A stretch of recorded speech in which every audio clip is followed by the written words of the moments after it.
I grew up on this island that time forgot, in a house that was made of mud and stones. Our water came from a hand-dug well, and our neighbors cooked on open hearths, in houses like the ones on the images on the right, taken by my father in the late 70s. The ones on the left are the replica of a house in Catalhuyuk in central Turkey. The similarities you can clearly see. What's amazing is the main difference that we can't. Time, over 9,000 years, would separate them. Considered one of the first human settlements that we know of, this Neolithic site was inhabited by thousands of people over millennia, straddling our journey from hunter-gatherers to civilization, and setting the foundations for what we call dry zone architecture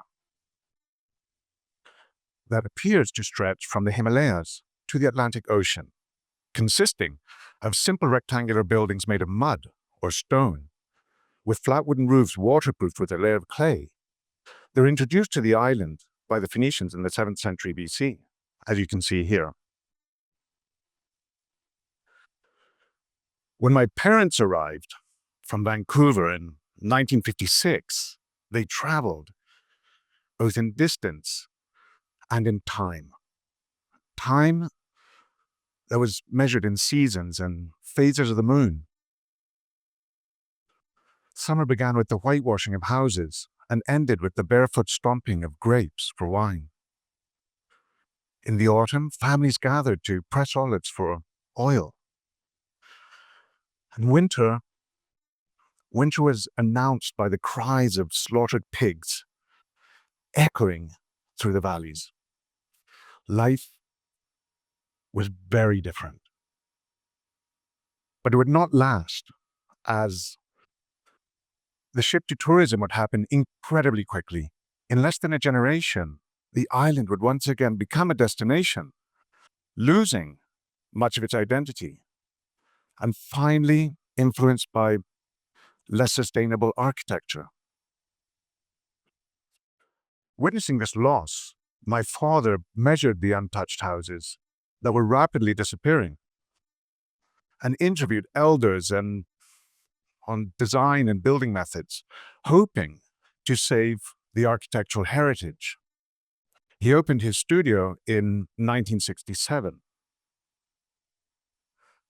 As for me, well, after spending my childhood being dragged around ruins holding the end of a tape measure, and my rebellious teenage years learning on building sites, I eventually settled down to apprentice in his workshop, and that was over 30 years ago.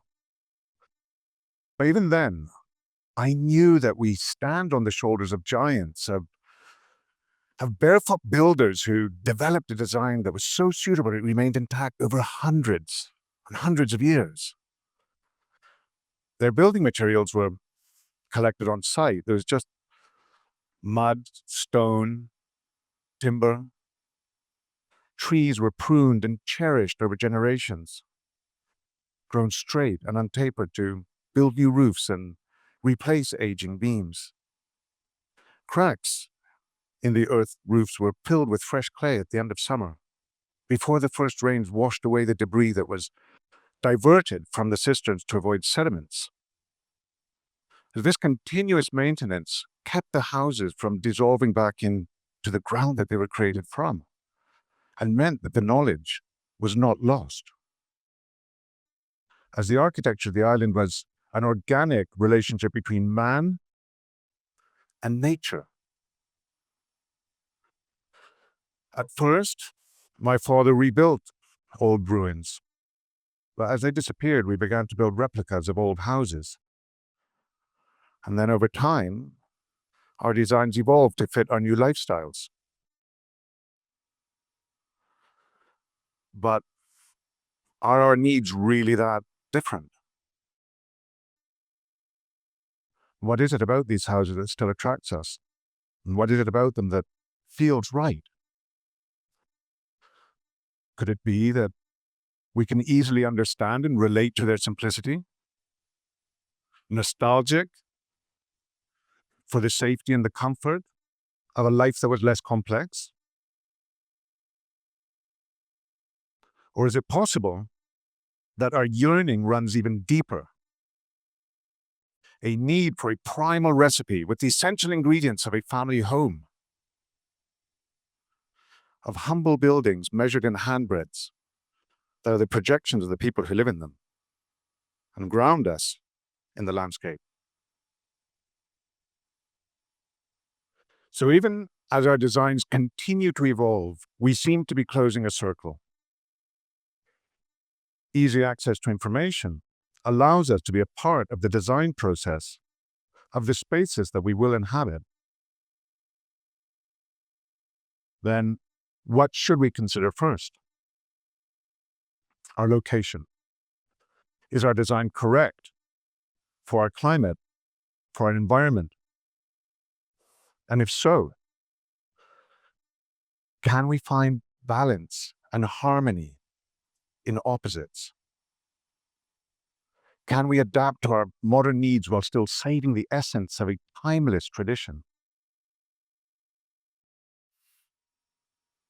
My answer is yes. By keeping it simple, if we focus on how we feel and less on what we think, and this may sound easy, as it is, if we remind ourselves that we're just a small part of a long relay, holding the baton until we're relieved and replaced. But until then, like the Phoenicians before us who led the way through innovation, and Ibiza's regained fame, once again, we're in a position to spread the concept of dry zone architecture that is sustainable by design. Thank you.